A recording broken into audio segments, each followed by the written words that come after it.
Well, hello everyone, and welcome to the first webinar of our Cancer Survivor to Financial Survivor webinar series. My name is Yeshua, and I will be facilitating this webinar series for the Canadian Cancer Survivor Network. On behalf of CCSN, I'd just like to thank you for attending today's webinar, The Impact of Cancer on Income. And as you may know, CCSN is no stranger to webinars for our network of patients, caregivers, and survivors. The objective of this series in particular, however, is to provide information and resources to help improve the financial situation experienced by cancer patients, caregivers, and their families as they navigate life with and after cancer.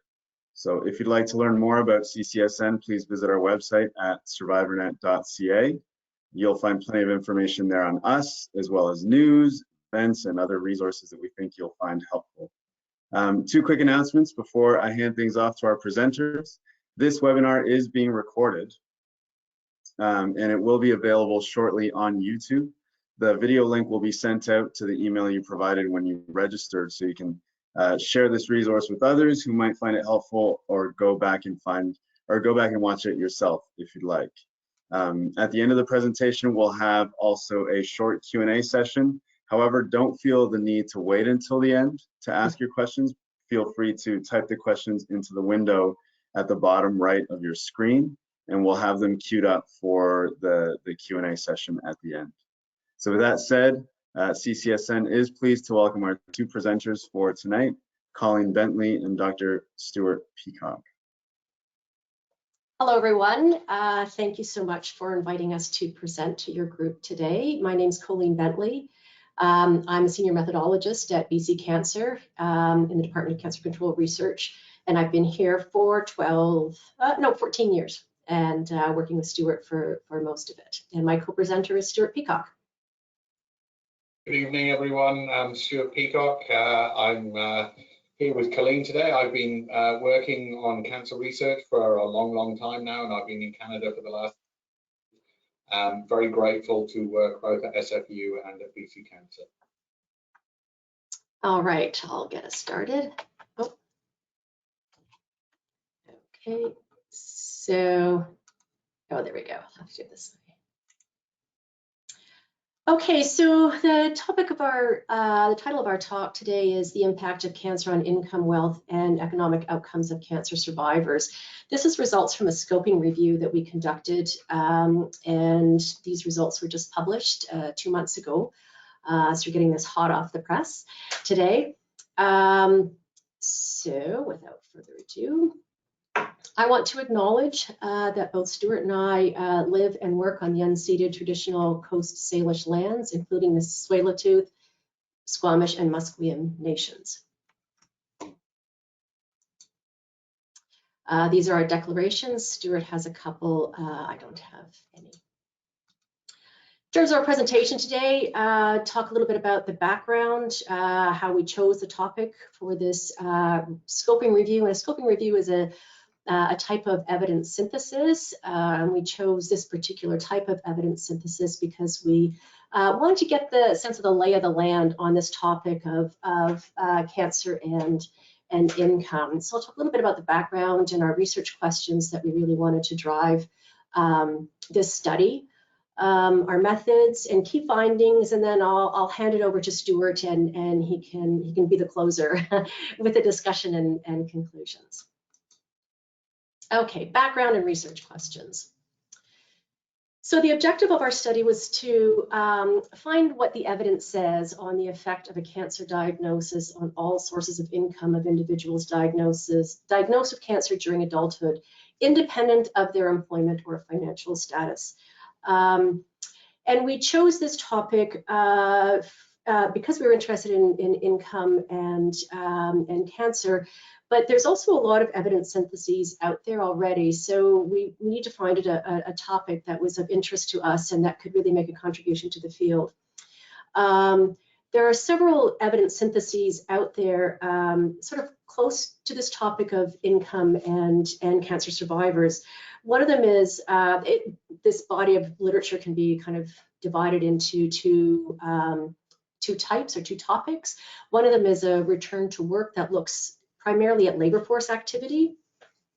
And those studies show adverse treatment-related effects can result in reduced hours or days of work, forced early retirement, prolonged sick leave, and unpaid absences from work for survivors, all which can diminish their earning potential. The second body of research out there on roughly on income and cancer survivorship is financial toxicity or financial burden, and that focuses largely on expenditures, and most of those are out-of-pocket expenditures or out-of-pocket expenses due to the rising cost of cancer care, and those could be medical costs not reimbursed by governments or insurers, such as travel costs to hospitals, employment loss, and stress caused by financial uncertainty. So for our review, we wanted to look at sources of income outside of the workplace. So that would be investments. So what does your investment portfolio look like after a cancer diagnosis? Are there any changes to that?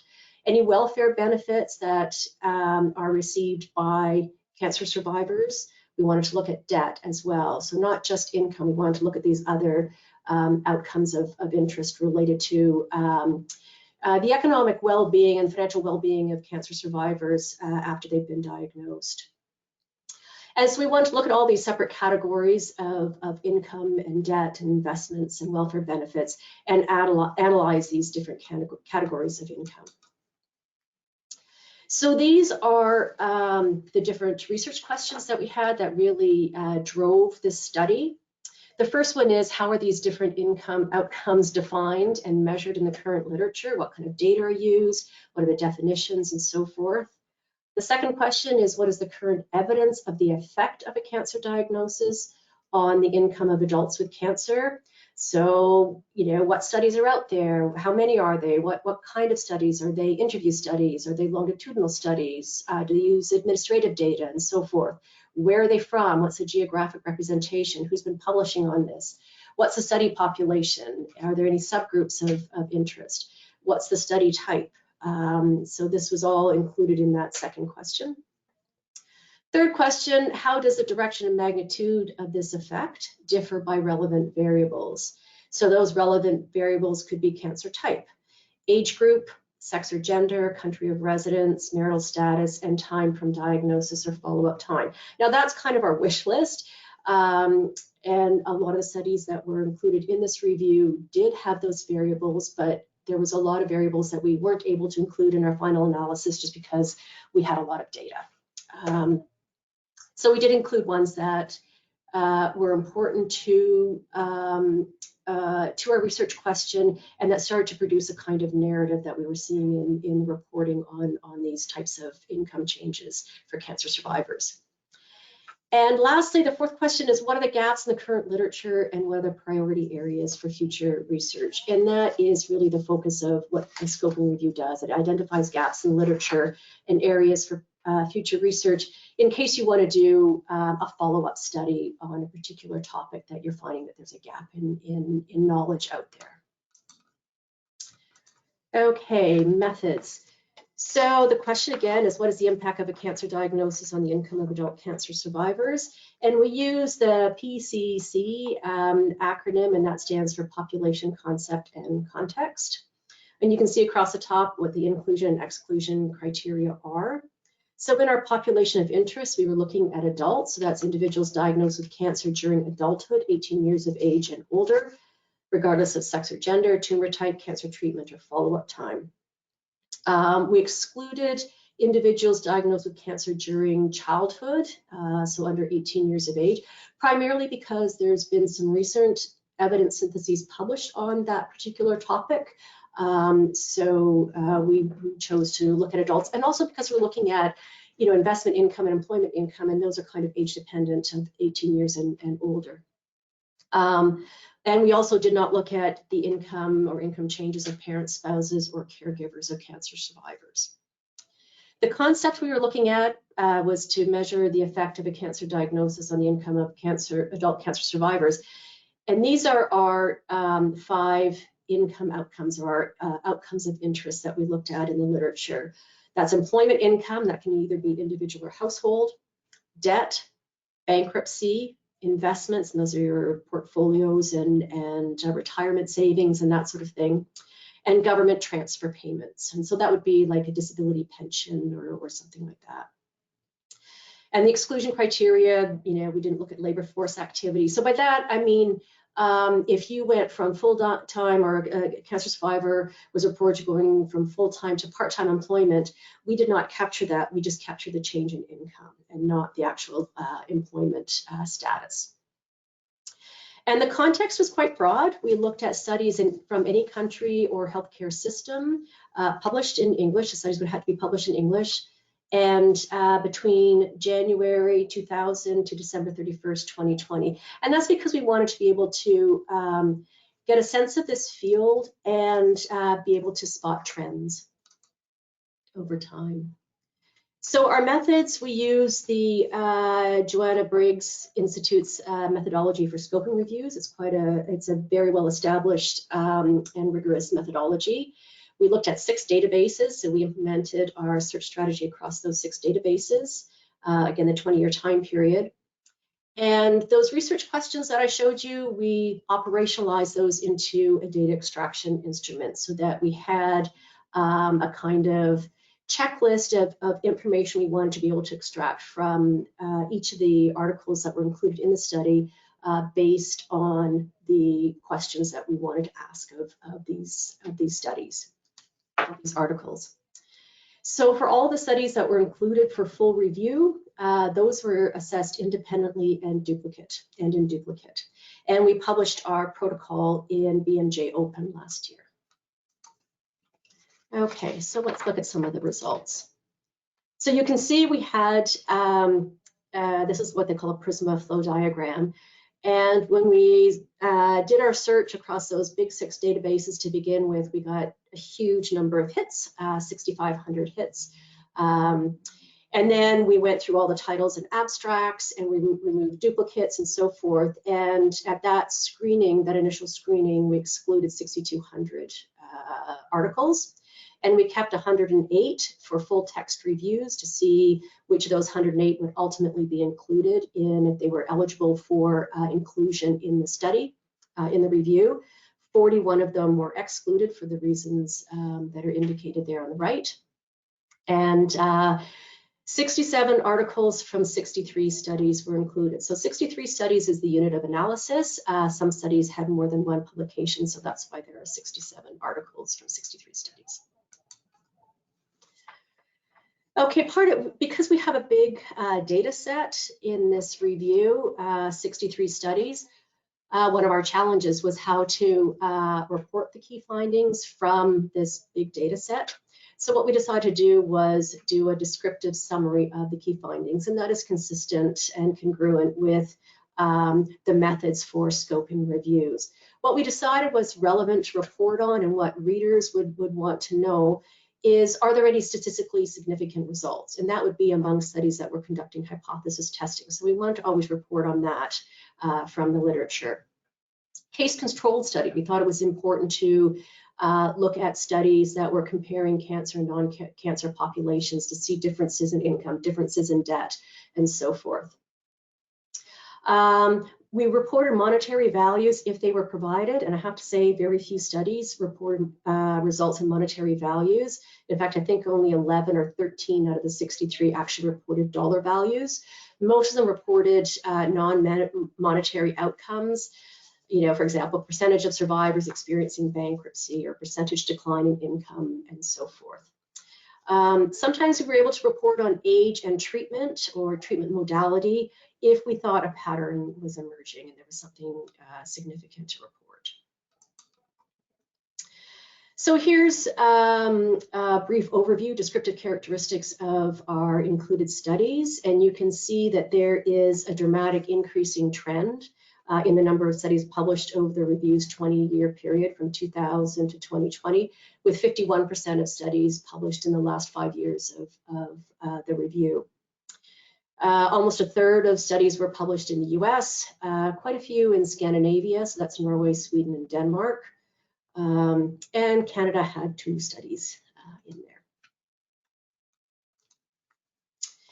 And here's some more descriptive characteristics. This is just to give you a very high level sense of our findings. 29 studies report on all cancers, 15 studies report on breast, lung, 3 studies. Some studies would report on, say, breast, colorectal, and lung. So there's some double counting in these numbers because more than one type of cancer was reported per study. And also in our outcomes of interest, more than one of those income outcomes could be reported per study. So there's some kind of double counting in there too. But you can see that employment income, 41 of the studies reported on employment income, 24 on debt, 18 on government transfer payments, 16 on investment, and 10 on bankruptcy. Okay, so to look at some of the findings from the different income categories. So 41 studies, or almost 2/3 of the studies that were included in our review, assessed employment income. And of the studies that were conducting hypothesis testing, 15 studies reported a statistically significant loss of income due to cancer. Income declines ranged widely amongst these 41 studies, as you can probably imagine. So the bookends were at the low point was 6.6% of a decline in income for a study from Norway on all cancers. And the high end was 65% income decline, and that was from a study in the US, all cancers. Now, what we try to do is when we had these broad ranges and a large number of studies in these categories, in this case 41 studies, we wanted to try and explain the low value and explain the high value if we could, because we couldn't possibly explain all of them in between. So these differences that we're seeing, this range from 6.6 to 65%, could be due to differences in healthcare systems. Is the healthcare system in the country of study publicly funded or largely privatized, or the welfare systems, the availability of disability benefits or sick leave. So for the explaining this wide range in income decline, the small reduction in income of 6.6% in Norway may be due to the inclusion of compensatory benefits in the measure of income. So maybe there was employment income as well as disability benefits included in there. So it didn't seem like there was a large decline in income, or as large a decline in income. And the one of 65% is the US, which we know does not necessarily have a generous welfare system or availability of sick leave or disability benefits. And that was a study showing a reduction of 65% in income in the first 5 years post-diagnosis for men and women combined. Comparing cancer and non-cancer populations, there were 12 studies. And this was really intriguing for us because the results varied, and we were a little surprised by that. And Stuart can speak maybe a little bit more to this when he gets to the discussion section, because we've seen some of this variability before. So survivors earned less than controls. We found that in 5 studies. There was no significant difference between cancer and non-cancer populations in 4 studies. 2 studies showed mixed results. And 1 study showed that income increased. So we do get this variability. We also saw that initial declines in income tended to lessen over time. So we started to see this pattern of quite a dip in survivors' income in the first stages post-diagnosis, and then that decline tended to lessen over time. So that was a pattern that was starting to emerge in the data. For debt, 24 studies assessed debt. 12 studies report statistically significant increased levels of debt due to cancer. In assessing debt, we did not report on composite indices for debt, and those composite indices are things like financial burden or economic hardship, which is often found in the literature on financial toxicity or the costs of cancer care. We only reported on specific types of debt, partly because it was really hard to tease out specific types of debt if there is a composite index used to measure financial burden, for example. So the most commonly reported types of debt were borrowing from banks, and that was 9 studies, borrowing from family and friends, 7 studies, and credit card debt with 6 studies. The amount of debt reported, so we had 8 studies here that actually did report in dollar figures. 5 studies, all from the US, reported survivors having debt of over $10,000. And 2 studies reported mean debt of just over $30,000 for colon cancer survivors and just over $38,000 for young adults. In the case control studies comparing cancer, non-cancer populations, there were 3 studies, and all 3 studies looked at all types of cancer. Two of the 3 studies reported the initial stage of cancer was associated with increased debt. So this suggests that survivors' first coping strategy could be borrowing. And what we're again starting to see is a bit of a trend. If we think about the income, we saw income dipped right after a cancer diagnosis. And we see here in looking at debt, that debt levels increase in the initial stages post-diagnosis. This is one where we could report, we saw a pattern emerge on age. Survivors aged less than 65 were significantly more likely to experience debt compared to survivors aged 65 and older. So there was a considerable impact of a cancer diagnosis on working age survivors, and that could be because of leaving the labor force. They don't have access to retirement funds and so forth. So government transfer payments is a big category. In this category, it includes disability, pension, disability benefits, sick leave, sickness benefit, Social Security, food stamps, child support. A lot of this depends on the country of study and what kind of supports or benefits were available to people in those countries. So under government transfer payments, we captured studies reporting supplemental income or benefits paid through government-administered programs to cancer survivors having reduced workability due to cancer-related illnesses. 18 studies, or 29%, almost a third, assessed government transfer payments, or GTP. And of these 13, or almost 3/4, reported statistically significant results of survivors receiving these kinds of benefits. In terms of comparing cancer and non-cancer populations, there were 12 studies.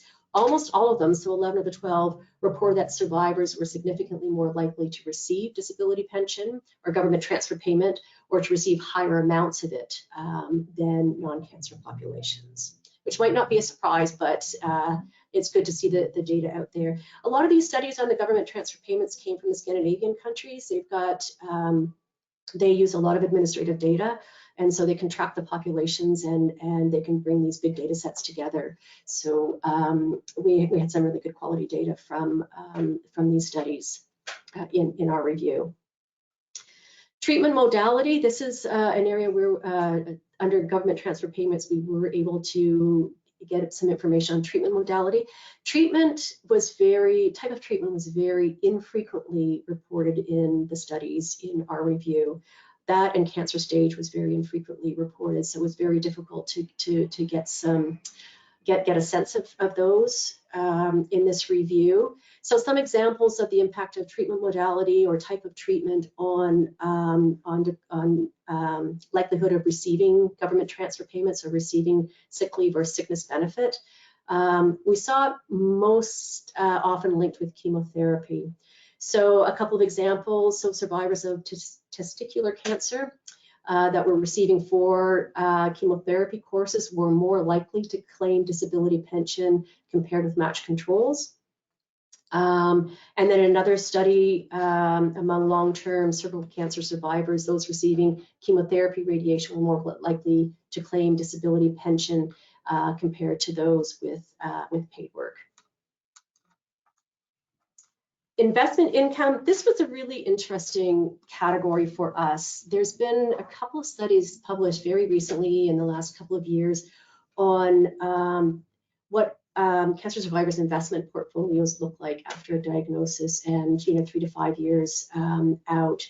So this is sort of a really nice, these studies are really nice to be able to bring into our review to give us a better understanding of the overall sort of wealth management of cancer survivors after they've been diagnosed with cancer. So 25%, a quarter of the studies assessed investment income. And those investment income, we include physical wealth, so that's your assets, that's your properties. You know, if you have a vacation home, you have a boat or something like that, a car, as well as financial wealth, and that would be shares, government bonds, and retirement and savings accounts. A quarter of the 16 studies reported a significant negative effect of cancer on investment income. The most common changes to investment income were spending down savings. There were 13 studies that talked about that, or reported on that, I should say. Selling stocks and bonds, 7 studies reported on that. And selling or refinancing homes, 5 studies reported on that. So in terms of spending down savings, those 13 studies, again, we get a range of results here. Between 16% and 29% of cancer survivors withdrew all or most of their savings from retirement funds due to cancer. The lower value of 16% was a US study, all cancers, on the financial sacrifices made by survivors aged 65 years and younger. This study only reported on results from open-ended survey questions, so there could be a non-response bias that may explain the lower value. So not everybody might have filled in that write-in response, so that might explain the lower value. The higher value of 29.9% was a study reporting that colon cancer survivors receiving adjuvant chemotherapy treatment were more likely to spend down their savings. So again, we see chemotherapy having, as a treatment, having an effect on cancer survivors' wealth management, how they're managing their finances and having to spend down their savings. Liquidating assets, this is some interesting information. There were 2 really interesting US longitudinal case control studies on all cancers reporting that survivors increased their monetary assets following a diagnosis. So a 2019 study reported that survivors increased their emergency cash holdings to the equivalent of 15 days of living expenses. And then every 2 years after diagnosis, survivors increased their cash holdings by a further 5 days.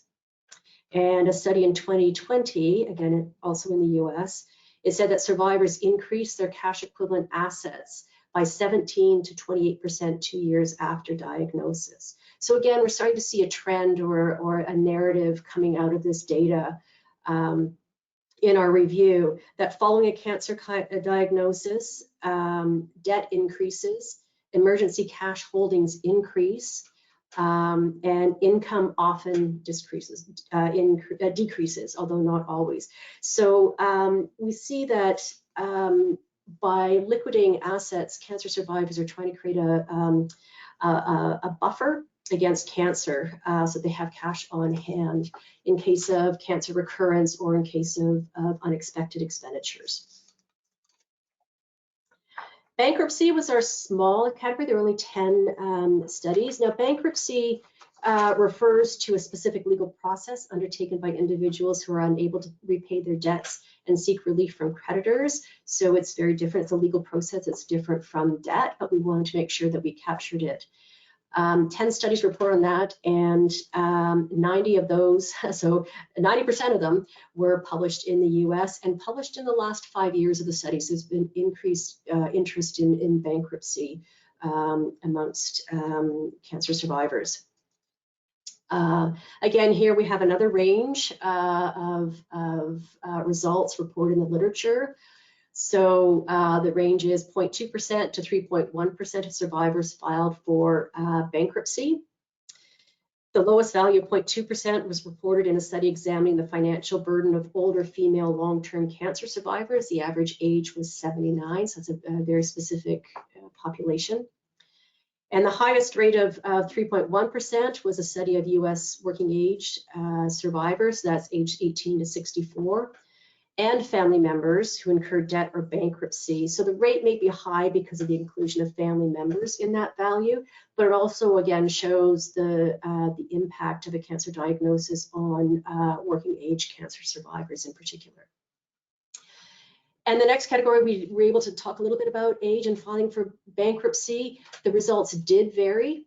Younger survivors, so those are age less than 65 years, had 2 to 5 times higher rates of bankruptcy than those aged 65 and older. This was kind of a big landmark study. I think it was out of Washington State in 2013. But since its publication, and there's lots of reference to this study in the literature, but since then there's been 3 studies that showed no significant difference between younger and older age groups for bankruptcy in particular. However, material and psychological hardship was greater for those less than 65 years of age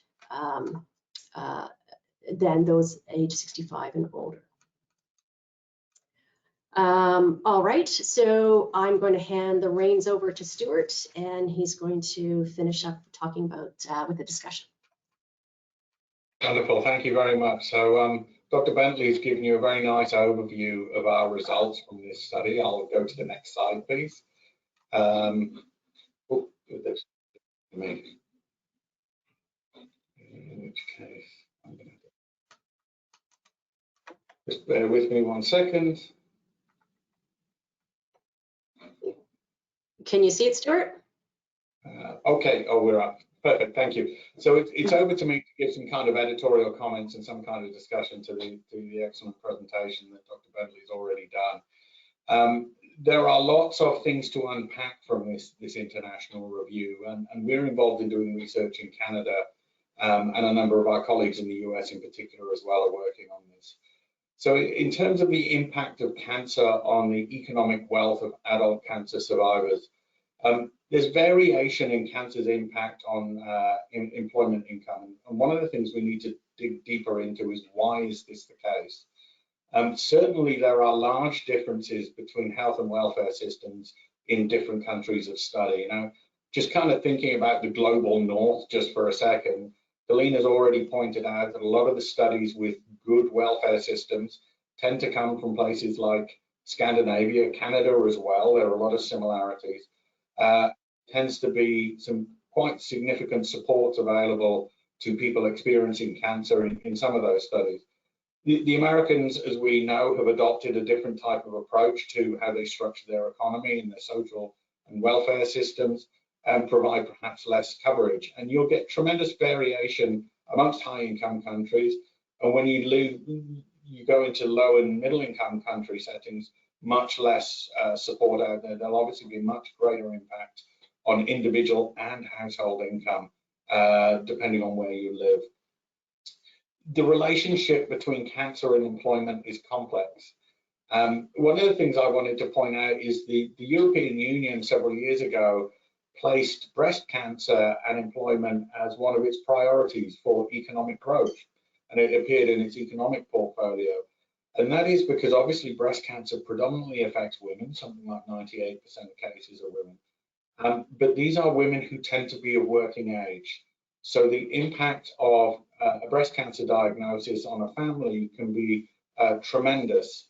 And this can take a large section of the labour market out in terms of being unavailable for work, or only being able to work at a lower intensity, if you like.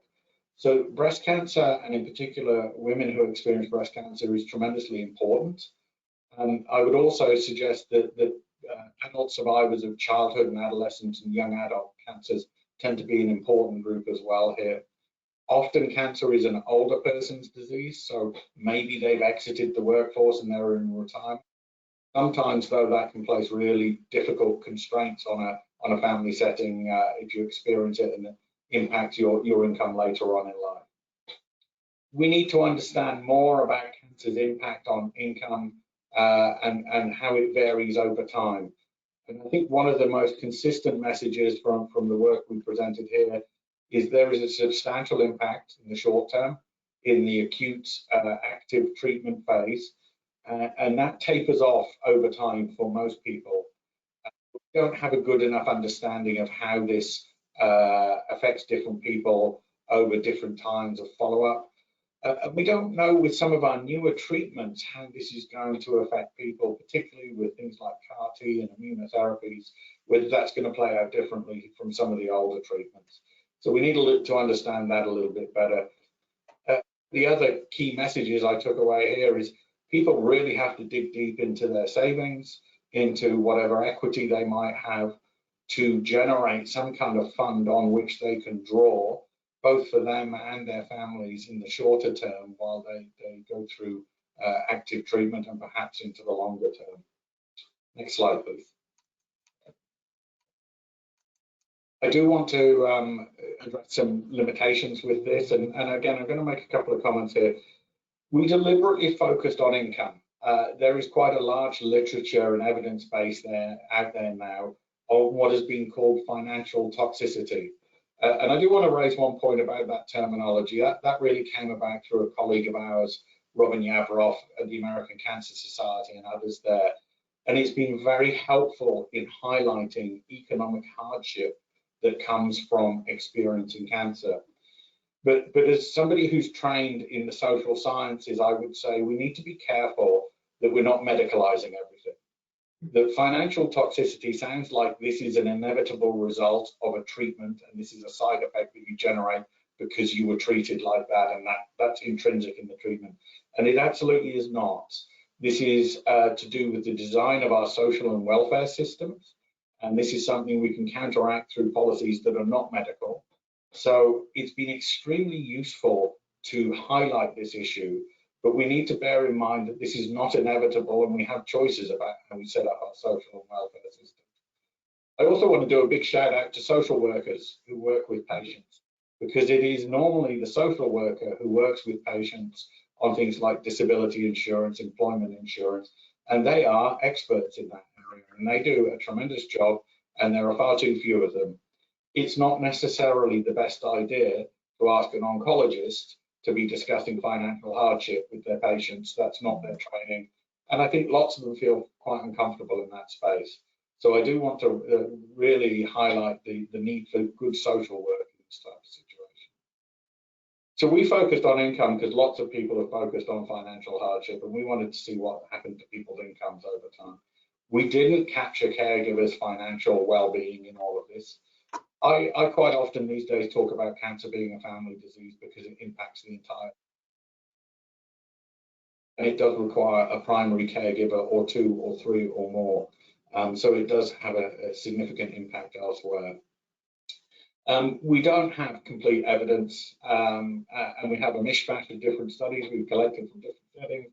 We don't have a great idea what's happening in low and middle income countries at the moment.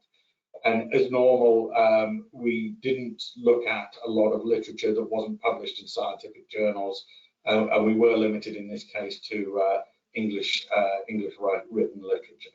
Next slide, please. So the conclusions that we draw out of this is cancer's effect on survivors' income is time varying and complex. I've highlighted two areas that I think are quite important just because they're very large groups of patients with the breast cancer patients and with our younger people experiencing cancer. We can see that early financial support is tremendously important in this. And in particular, you know, the first year, 2 years, 3 years, people are drawing on their economic reserves if they are lucky enough to have them, taking a financial hit in terms of lost income. But the impact does tend to lessen over time. Now, one of the interesting things is we have studies in Canada and in the US as well that actually shows in some cases breast cancer patients' income goes up over time. And we hypothesize this is because women in particular are compensating for lost income and having to make things up and make income up in the longer term. And this may produce extra stress and extra hardship on that individual and the family. That's an active area of research that we're in, trying to understand what's going on for some of our breast cancer survivors. There are exceptions to the trend, like I said, with income increasing over time. We need more studies there. I think we would like to do some qualitative research, understanding what happens in the family unit. And we need to understand a little bit more about cancer stage, treatment time, follow-up time, and standardized income measures. Now, we are running a very big study at the moment where we are able to anonymously look at cancer survivors' income from their tax return data through Statistics Canada. And it's very sensitive data to look at, but we're looking at, you know, what we see objectively measured by the tax file data. This is important. It's only Canada and a couple of the Scandinavian countries where we can do this. If we ask people to self-report their income, people are not going to respond to questions in how people respond to being asked their income. So the data that we have in Canada is actually incredibly helpful because we have a much better measure of income, and that is something we're very much pursuing at the moment, to really try and use good data to understand the effect of cancer on income later on.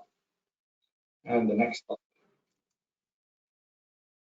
So we need to say thank you. Dr. Bentley's done a huge amount of work on this, but also Lisa McQuarrie, Carlos Teco, Shiraz Al-Adam, team, and we are funded both by the Canadian Institutes of Health Research and the Canadian Cancer Society. And next slide. So now it's time for us to turn it back to our moderator for questions.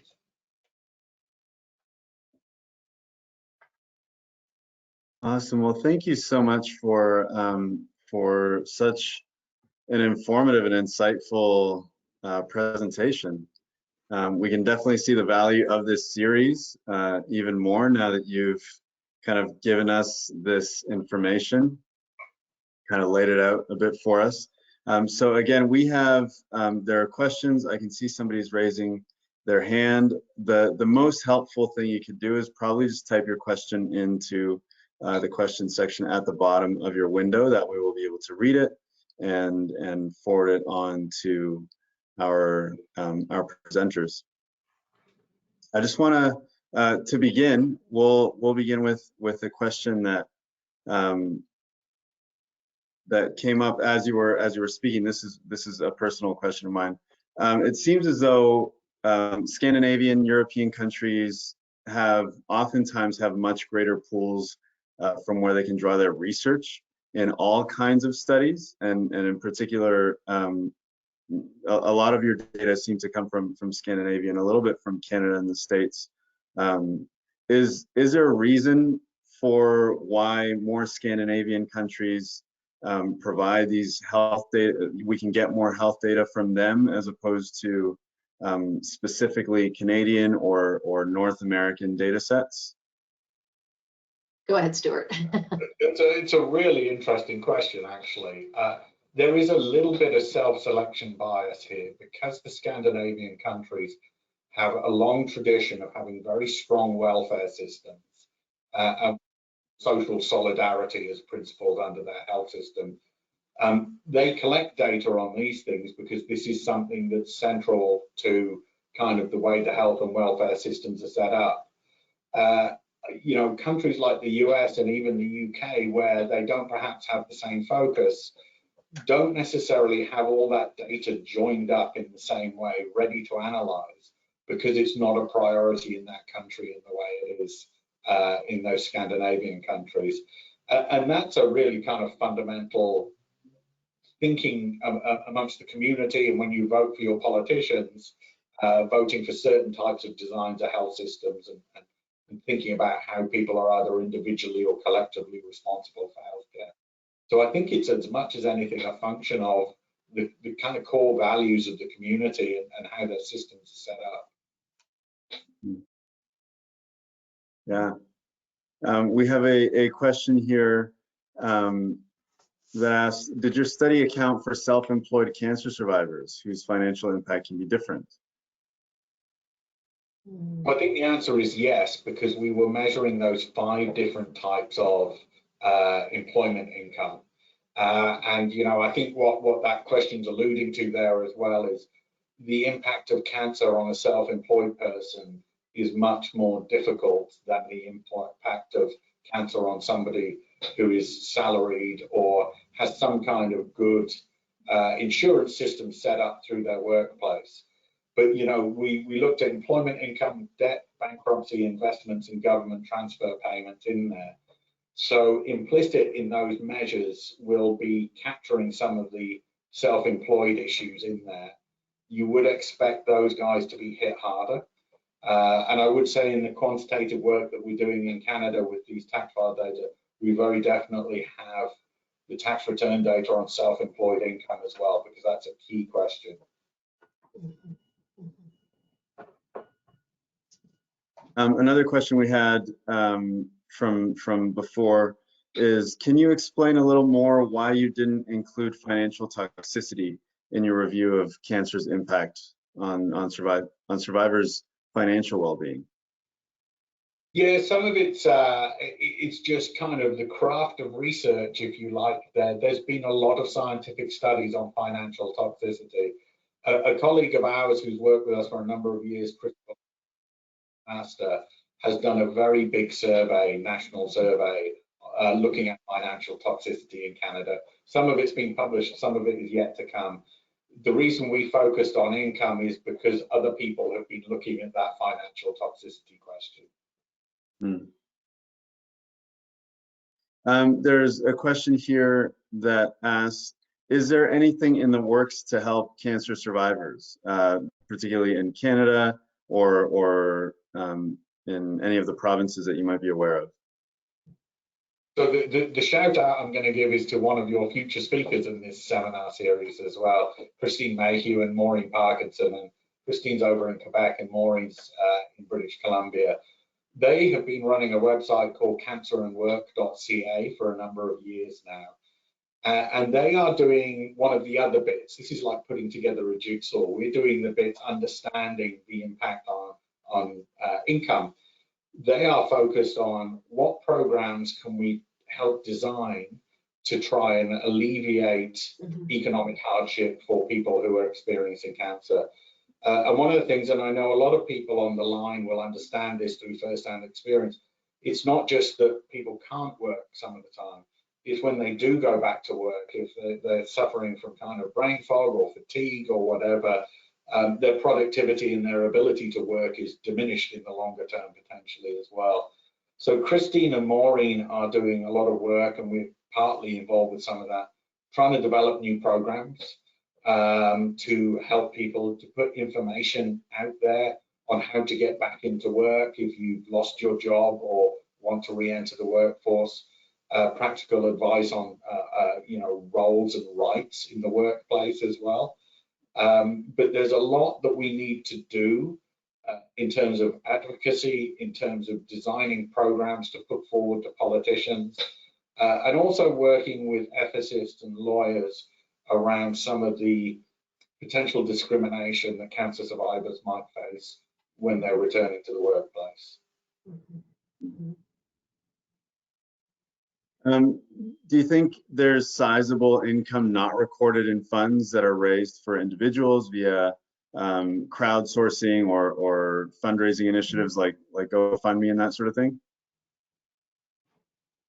Really interesting question, isn't it? GoFundMe is still relatively new in the grand scheme of things. These fundraising activities have gone on for some time. When I was younger and growing up in the UK, it was always the tabloid press that did big fundraisers for people in financial difficulties. I don't think we have any kind of handle on how much money is generated or how that money is spent whatsoever. I know I have a colleague, Jeremy Schneider, who works on the ethics of GoFundMe and fundraising for health consequences. But what an interesting question. I don't think we know. Yeah. It might be interesting to know if I simply off the top of my head, it might be interesting to know if GoFundMe or other similar companies put out numbers as how much money is raised per category, or that sort of thing. That's a very interesting question. We have a question here that asks, what kind of differences can you expect from province to province in benefits or medical coverage, as each province is different? Is something I'm very passionate about, because in Canada it's a bit of a lottery based on geography in terms of drug coverage. And these are all historical policy decisions that, when you look back at them, don't necessarily make a bunch of sense. And we have a difficult situation that I know none of the cancer agency heads are happy with, but we yet to find a way to resolve it. So it's fairly kind of gradated. If you're on the East Coast, oral chemotherapies aren't covered especially well by the public drug plans over there. And that's because back in the day, we used to just have systemic therapies, chemotherapies that you go in and get at the cancer center or the hospital, and it's an infusion, it's intravenous. All drugs prescribed by a community pharmacy in a lot of provinces were originally you had to pay out of pocket for yourself. If you were lucky to have workplace insurance, they may cover some of the costs. Now, so what's unfortunately happened is, as we've developed new oral chemotherapies that are prescribed through a community pharmacy, different provinces have taken different approaches to reimbursing them. If you live on the East Coast, life is very difficult because some of the provinces, Nova Scotia and Newfoundland, don't cover much of the oral chemotherapies at all for a lot of people. There's slightly more coverages in places like Quebec and Ontario. And then when you get to Manitoba and you go further east, the cancer agencies pay for all oral chemotherapy, so there's no out-of-pocket cost. So the financial hardship of paying for these drugs can be much higher depending on where you live in Canada, and that is that is due to us being a federated country and an accumulation of kind of policy decisions that perhaps don't make any real sense these days. I know none of the cancer agencies think this is right, that people in some parts of the country are paying for oral chemotherapies and other people aren't. Wow, that's a great response. Thank you. Could you please expand on the value of social workers? So social workers, we fund very few of them to be part of the health system.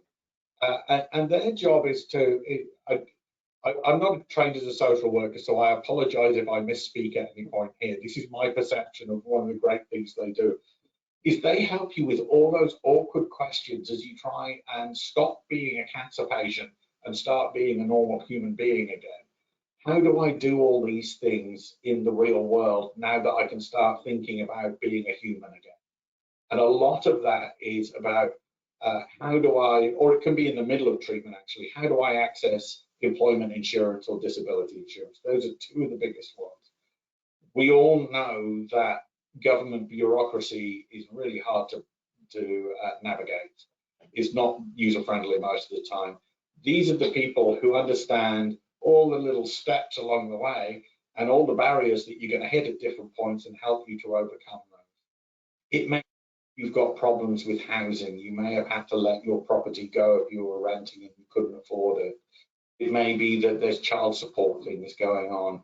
They kind of catch all of everything that you need to get your life back in order while you're dealing with a cancer diagnosis or trying to come out the other side.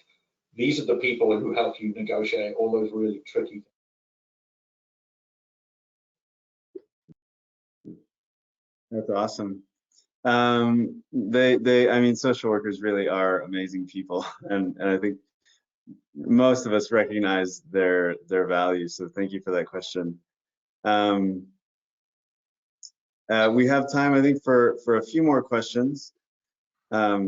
So maybe if you've got a last-minute thing that's itching, you can submit it now, and we'll ask our great presenters.